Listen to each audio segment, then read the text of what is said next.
10월 16일 새벽기도의 말씀입니다. 오늘 본문은 역대하 26장 16절부터 23절입니다. 그가 강성하여 짐에 그의 마음이 교만하여 악을 행하여 그의 하나님 여호와께 범죄하되 곧 여호와의 성전에 들어가서 향단에 분향하려 한지라. 제사장 아사랴가 여호와의 용맹한 제사장 80명을 데리고 그의 뒤를 따라 들어가서 우시야 왕 곁에 서서 그에게 이르되, 우시야여, 여호와께 분향하는 일은 왕이 할 바가 아니요 오직 분향하기 위하여 구별함을 받은 아론의 자손 제사장들이 할 바이니 성소에서 나가소서. 왕이 범죄하였으니 하나님 여호와께서 영광을 얻지 못하리이다. 우시야가 손으로 향로를 잡고 분향하려 하다가 화를 내니 그가 제사장에게 화를 낼 때에 여호와의 전 안향단 곁 제사장들 앞에서 그의 이마에 나병이 생긴지라. 대제사장 아사랴와 모든 제사장이 왕의 이마에 나병이 생겼음을 보고 성전에서 급히 쫓아내고 여호와께서 치심으로 왕도 속히 나가니라. 우시야 왕이 죽는 날까지 나병 환자가 되었고, 나병 환자가 되매 여호와의 전에서 끊어져 결국엔 살았으므로 그의 아들 요담이 왕궁을 관리하며 백성을 다스렸더라. 우시야의 남은 시종 행적은 아모스의 아들 선지자 이사야가 기록하였더라. 우시야가 그의 조상들과 함께 누움에 그는 나병 환자라 하여 왕들의 묘실에 접한 땅 곧 그의 조상들의 곁에 장사하니라. 그의 아들 요담이 대신하여 왕이 되니라. 아멘. 하나님께서 우리의 삶에 은혜를 허락하실 때 그 은혜를 통해 항상 우리의 믿음이 자라는 것은 아닙니다. 어떤 사람은 은혜를 통해 더 겸손해지는가 하면 또 어떤 사람은 그 은혜로 인해 하나님을 잊어버리기도 합니다. 오늘 본문에 등장하는 우시야 왕이 바로 그런 인물입니다. 그는 남유다의 10번째 왕으로서 청년의 때에는 하나님을 의지하며 위대한 왕으로 성장했지만 그의 마지막은 교만으로 인해 무너지고 말았습니다. 이런 그의 생애를 한 줄로 요약해보면 이렇습니다. 그가 하나님을 찾는 동안에는 형통하였으나 교만해진 후에는 패망하였다. 오늘 말씀을 묵상하며 하나님이 주신 은혜는 어떻게 지켜야 하며 그리고 교만이 어떻게 은혜를 무너뜨리는가를 함께 살펴보려고 합니다. 오늘 본문의 시작을 보면 이렇게 나옵니다. 유다 모든 백성이 아마샤의 아들 우시야를 세워 왕으로 삼으니. 우시야는 아마샤의 아들로 그의 아버지가 암살당한 후 16세의 어린 나이에 왕위에 올랐습니다. 그리고 3절에 보면 그가 52년 동안 통치했다고 기록하는데 이는 그의 오랜 통치 기간 동안은 복을 누렸음을 말하는 것이죠. 유다 백성들은 그가 왕으로 세워지는 것에 이견이 없었고 오랜 기간 동안 통치할 수 있었던 이유는 무엇일까요? 5절을 보면 그 이유를 설명합니다. 5절입니다. 그가 하나님을 찾는 동안에는 하나님이 형통하게 하셨더라. 하나님을 찾는 동안에 형통했다라는 이 구절은 그의 생애를 요약하는 문장이기도 하는데 그의 성공은 단순히 자신의 능력이 아니라 하나님을 의지한 결과였다는 것이죠. 또한 이러한 모습을 가질 수 있었던 데는 선지자 스가랴의 가르침이 중요한 역할을 했습니다.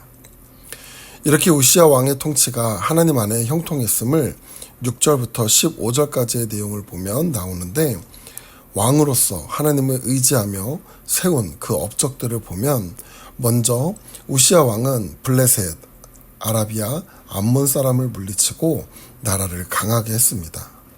또한 성벽과 망대를 세우고 물 저장고를 만들었는데 이는 단순한 군사적 정책이 아닌 백성을 위한 정책이었죠. 그리고 우시야 왕 때 경제와 기술이 발전했는데 이 시기를 보면 농업이 번성했고 군대가 조직화되었으며 심지어 예루살렘에는 기계로 만든 전쟁 무기가 설치되기도 했는데 이는 고대 근동에서 상당히 앞선 문명의 발전이기도 했습니다. 이러한 우시야 왕의 형통의 모습을 15절에 이렇게 기록합니다. 그 이름이 멀리 퍼졌더니 이는 그가 놀라운 도우심을 얻어 강하게 되었습니다. 여기 보면 중요한 표현 한 가지가 나오는데 놀라운 도우심을 얻어라는 표현입니다. 우시야 왕 스스로의 능력과 판단 그리고 그가 가진 힘이 아닌 그가 이렇게 강하게 된 이유를 하나님이 도우셨기 때문이라고 드러내는 것이죠. 즉 우시야 왕의 번영은 인간의 능력이 아닌 하나님의 은혜의 결과였습니다. 하지만 이어지는 16절을 보면 하나님 은혜의 반전의 결과가 나타납니다. 16절입니다. 그가 강성하여짐에 그의 마음이 교만하여 악을 행하여. 여기 강성하여짐에라는 표현은 강하게 되었을 때라는 뜻으로 우시야 왕은 그가 약할 때는 하나님을 의지했지만 스스로 강해졌다고 생각하자 하나님을 잊어버렸다는 것이죠. 그리고 우시야 왕의 교만함으로 인해 문제는 어떻게 나타났나요? 먼저 16절 하반절을 보면 이렇게 나옵니다. 그가 여호와의 전에 들어가서 향단에 분향하려 한지라. 이는 하나님께 속한 제사장의 영역을 침범하는 모습으로 향을 피우는 일은 제사장만이 할 수 있는 일이었으나 우시야 왕은 자신의 권력으로 하나님께 드릴 영광을 자기 손으로 취하려 한 것입니다. 우시야는 교만함으로 성전에 들어가 향을 피우려 할 때 대제사장 아사랴를 비롯해 제사장 80명이 우시야 왕을 급히 막습니다. 사실 왕의 행동을 막는다는 것은 쉬운 일이 아닙니다. 그런데 제사장들은 자신의 목숨을 걸고 하나님의 법을 지키려 한 것이죠. 이에 우시야 왕은 분노합니다. 그 순간 우시야 왕을 향해 하나님은 직접 징계를 하십니다. 19절입니다. 우시야가 손으로 향로를 잡고 분향하려 하다가 화를 내니 그가 제사장에게 화를 낼 때에 여호와의 전 안 향단 곁 제사장들 앞에서 그의 이마에 나병이 생긴지라. 제사장들에게 화를 낼 때 그의 이마에 나병이 생겼다고 합니다. 왜 다른 곳도 아닌 이마일까요? 이는 왕의 얼굴 중 가장 영광의 자리에 나병이 생긴 것으로 그의 찬란한 영광이 그의 이마의 나병으로 인해 사라져버린 것이죠. 당시 나병에 대한 인식을 보면 하나님에 대한 범죄로 인해 주어지는 저주받은 병이라 여겨졌습니다. 우시야 왕은 이 나병으로 인해 성전에서 쫓겨났고 그 후 평생을 나병 환자로 살며 별궁에 격리되었습니다. 여기서 하나님의 징계의 모습을 보면 그를 죽이신 것이 아니라 살려서 징계하시는데 우시야 왕은 남은 생애를 모두 나병 환자로 살았다라고 합니다. 이 모습만 보면 하나님이 너무하시다라는 생각이 들 수도 있습니다. 그런데 반대로 생각해보면 하나님께서 교만에 대한 징계로 그를 죽음으로 몰지 않으시고 나병 환자로 살게 하신 건 그가 자신의 교만을 깨닫고 돌이킬 시간을 허락하신 것이죠. 그런데 문제는 이 하나님의 징계의 경고 속에 어떻게 반응하는가입니다. 우시야 왕은 이 하나님의 징계의 경고 속에 어떻게 반응했을까요? 마지막 23절을 보면 조금 살필 수 있는데 23절에 보면 이렇게 마무리가 됩니다.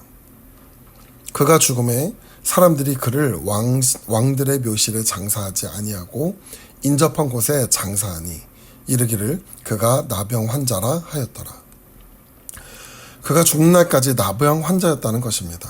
이는 다시 말해 그 돌이킬 수 있는 회개의 시간 속에서 그는 돌이키지 않았다라는 것이죠. 사랑하는 태국 한인교회 성도 여러분, 우시야는 평생 존귀했던 왕이었지만 마지막에는 백성들로부터 격리되어 죽음을 맞이했습니다. 그의 이름은 여호와는 나의 힘이라는 뜻이었지만 결국 자신의 힘으로 무너진 사람이 되고 만 것이죠. 성경에서 교만은 하나님과 맞서는 마음이라고 말합니다. 우시야 왕의 많은 성공과 강함은 그의 마음을 교만하게 만들었고 그 교만은 결국 하나님의 질서까지 무시하게 된 것이죠. 역대기 저자는 오늘 본문의 우시야뿐만 아니라 요아스와 아마샤와 같은 다른 왕들의 실패의 모습을 계속 기록하며 포로에서 귀환한 이스라엘 백성들에게 하나님을 향하여 가진 그 첫 마음이 신앙의 여정 속에서 끝까지 겸손한 마음으로 이어져야 함을 말하고 있습니다. 뿐만 아니라 우리의 삶에도 이 메시지를 던져줍니다. 오늘 우리가 살아가는 삶의 모든 부분이 하나님의 은혜임을 깨달을 때 하나님 앞에 겸손의 마음을 잃지 않으시길 바랍니다. 그런데 혹여나 어려운 시간을 보내고 있다 할지라도 그 속에서 좌절과 실망이 아닌 하나님으로 돌이켜 나가는 은혜의 시간이 되시기를 간절히 바랍니다. 기도하겠습니다. 은혜로우신 하나님, 우시야 왕의 교만한 모습을 통해 연약한 우리의 삶을 돌아봅니다. 간절히 바라기는 우리가 형통할 때 주님을 잊지 않도록 은혜 가운데서도 겸손을 지키게 하여 주시옵소서. 뿐만 아니라 하나님이 아닌 자신의 힘을 의지하는 교만을 버리게 하시고 우리의 삶의 중심이 끝까지 하나님 안에 있게 하여 주시옵소서. 오늘 하루도 그 은혜에 감사하며 살아가게 하실 줄 믿으며 예수님의 이름으로 기도드립니다. 아멘.